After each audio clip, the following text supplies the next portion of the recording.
You're listening to Soap Dirt, the latest in television entertainment news.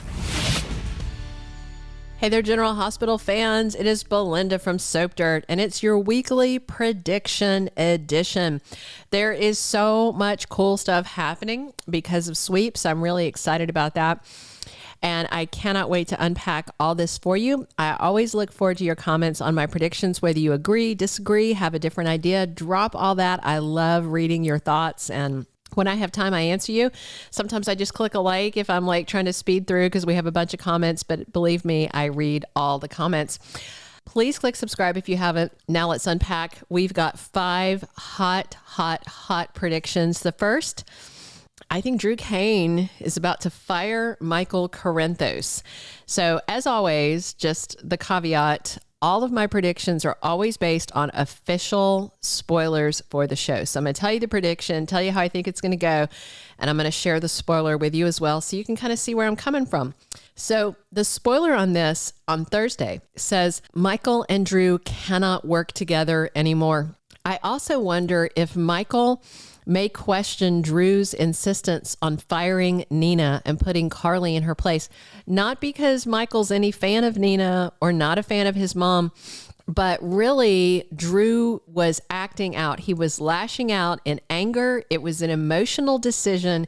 It was not a good business decision at all. I mean, I know that when Nina first came into Crimson, she didn't have a ton of experience either. It's not that. It's just that when you have a division that is your most profitable one and you get mad at somebody and then you just lash out at them and you put jobs at risk and you put profitability at risk, it's kind of insane, right?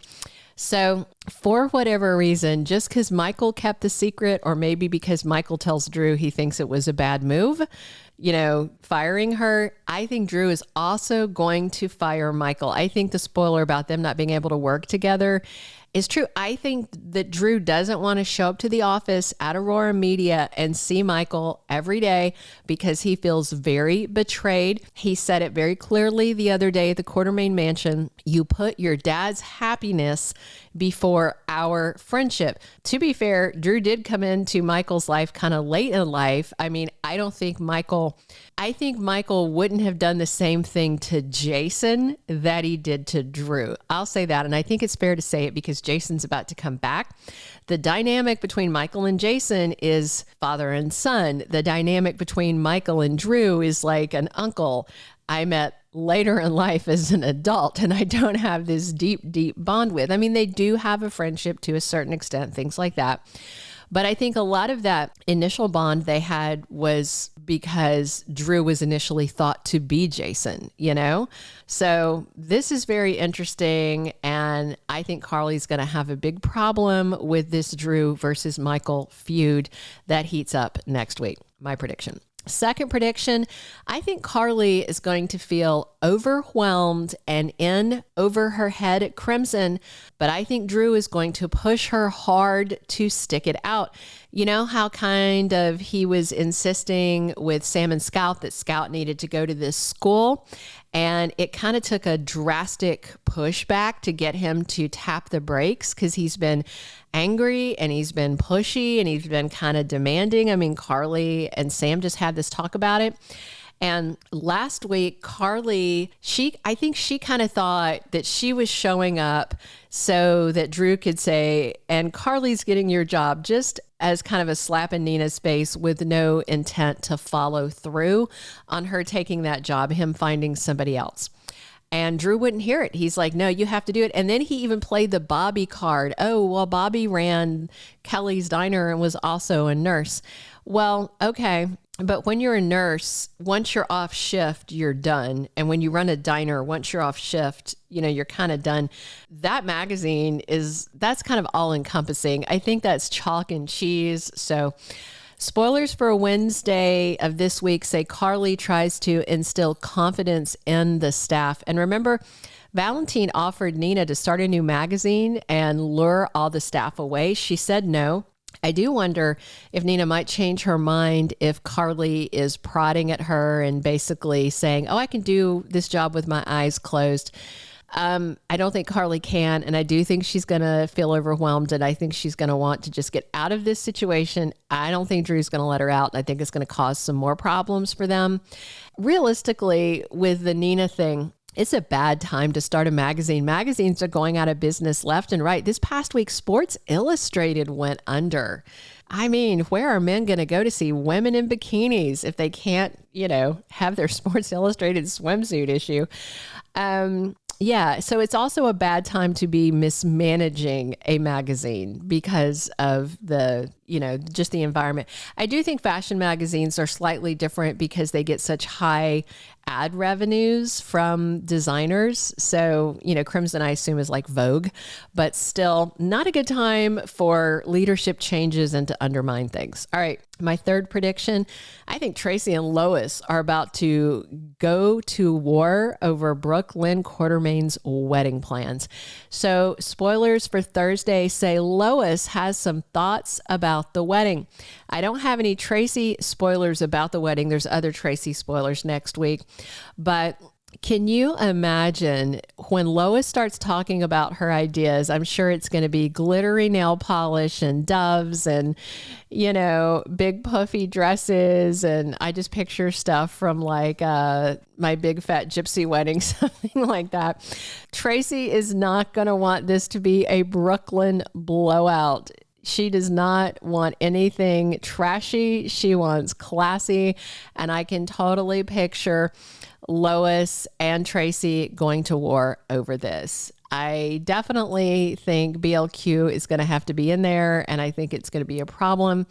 I see BLQ's style more like Tracy's than like her mother's, so I think some compromises are going to have to be made. All right, our fourth prediction. I think Spinelli is going to try and test the romantic waters with Maxie. Maybe Cody's insistence, first of all, that he is not into Maxie at all, and him prodding the jackal to go for it will finally get Damien to get off his duff and do something. I mean, he's living under Maxie's roof to help her out with money, but he's also still kind of feeling that attraction. For me, when I see Maxie and Spinelli in the same room, it makes me so happy. I know it's that 1990s vibe. You guys know back then, I always really liked them together. And I don't feel like they ever got a fair shake, mostly because she was always doing devious things that would cause problems. But I've loved Spinelli for a long time, so I'm all for this. So I think he's going to start hinting around, trying to take the temperature to see, what she thinks. Spoilers for February sweeps say that Maxie and Spinelli are going to be at the Savoy on Valentine's Day. That actually came from a behind the scenes leak, but it sounds likely. I'm excited about it. All right, my fifth and final prediction. I think Esme and Spencer might both exit this week. So it is confirmed that Nicholas Chavez's last air date as Spencer Cassadine is Wednesday the 31st, and he's supposed to be gone. The spoiler said a few months. Now, to me, few means 3, a couple means 2, but the movie that he's shooting is only supposed to be filming through mid-February. I believe it was supposed to run mid-December to mid-February. I've been looking around to see if the filming dates changed, and I'm not finding any updated info. So I do know he's got some other irons in the fire, but they also may have decided to write him out for a little longer so that he could decompress after the one project before he came back. We'll see.